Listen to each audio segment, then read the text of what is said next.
Na rané jsou extrémně slabé podmínky. Chodí sotva půlkové stoupáky do 200 metrů nad start. Ani špičkoví piloti, kteří tu dnes jsou, se nedokáží vyzvedat. V jeden okamžik je na svah nalepený 31 křídel. Další spousta čeká na zemi. Dávám proto velký pozor, abych se s někým nesrazil. Někdo točí doleva, někdo doprava, někdo svahuje, někomu to líp stoupá.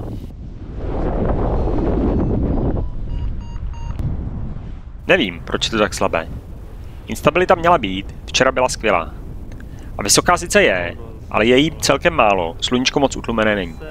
Hovno, tohle je nějaký jaro, ty vole. Tohle je jaro.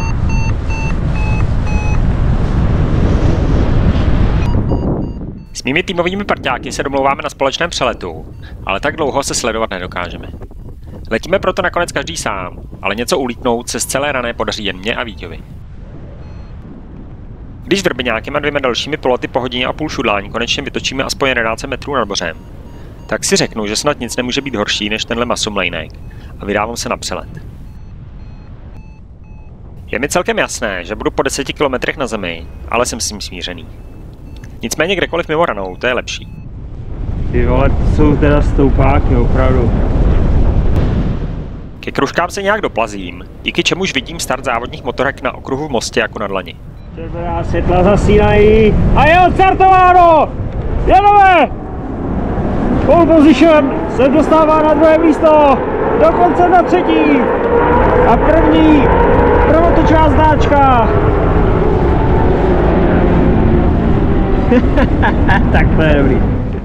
Nejdřív vyjíždí do zahřívacího kola, pak se na startovním roštu srovnají ještě jednou a vyráží na ostro. Závodníci projeli obě značky naprosto bez problémů. Závodní kola se dotahuje. Dostává se do závodní stopy. Všichni byli náhodou ústří.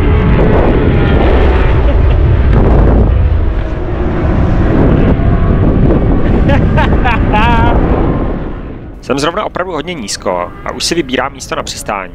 No, ale kdyby to je tak radši být stoupák. Takže je vidím pořádně zblízka. Nicméně se vyzvedám a pokračuji dál. U Kapucínu chodí stoupáky o něco lepší, jedna dokonce 5 integrovaná. Nicméně dostupy pořád nejsou moc dobré, tak se rozhoduji to přes hory do Německa tentokrát neposlat. Vítr se navíc na chvíli trochu stočí na jeho západ, tak to i po hřebenu jde celkem dobře. Když se vítr vrátí na jeho východ a musím letět kolmo na vítr, tak jsou už dostupy vyšší.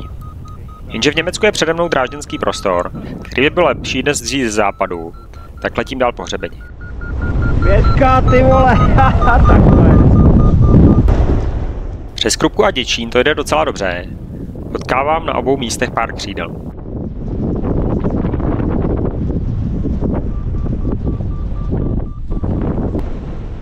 Hřeben končí a já pokračuji na Růžovský vrch. Ale zvolím špatnou stopu přímo. Lepší by bylo letět kolem terénní nerovnosti víc předem.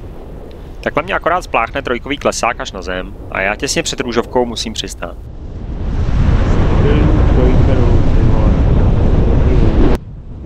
Cesta zpátky je jako ze sna. Po půl minutě stopování mi staví hned druhé auto. Nejede do Děčína, ale do Liberce, nicméně mě bere aspoň na křižovatku.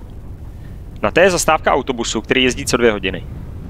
Ale stojí tam lidi a prý má zrovna jet. A taky že jo. Za 2 minuty je tu. V Děčíně mám na přestup na vlak 4 hodiny, za kterou si akorát stihnu koupit gyros k večeři. A dokonce i v Praze přejdu na peron, zrovna když tam je metro. Po přestupu zrovna tak.